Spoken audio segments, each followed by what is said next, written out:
I believe the president's delivery at the debate was a disaster. North Carolina Democratic Congressman Don Davis calling on President Biden to step up if he is going to stay in the race. Yeah, it comes after the president's debate performance last week. Our Capitol reporter Michael Hyland live in Raleigh. And Michael, some Democrats in close races are weighing in following last week's debate. Right, as you heard Democratic Congressman Don Davis there pretty blunt about what he thought about the president's performance in the debate last week, but he stopped short of saying whether he thinks Biden should remain on the ticket.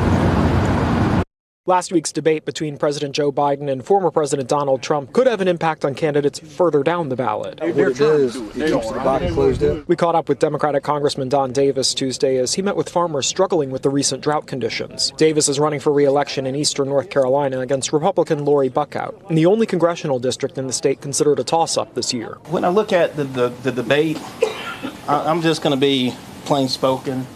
I believe the president's delivery at the debate was a disaster. Do you think he needs to step aside and have someone else run this year? I'm not about the president telling the president it's not my job to have him to step out, but I can say this clearly.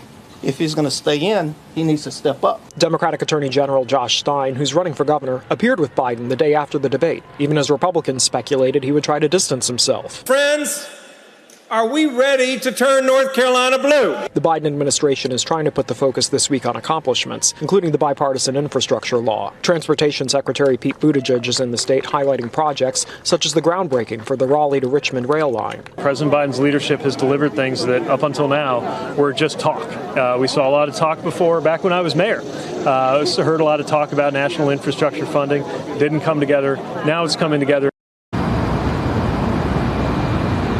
In response to Congressman Davis, a spokesperson for Republican Lori Buckout told me in an email that he agrees that voters do want to see someone fighting for them and added that President Biden is, quote, not up to that task. Live in Raleigh, Michael Hyland, CBS 17 News. Yeah, it'll be interesting to see how the rest of North Carolina's delegation, particularly Democrats, fall in the next few days in terms of support or what they think he should do. Yeah, we will see. Michael, thank you. Yeah.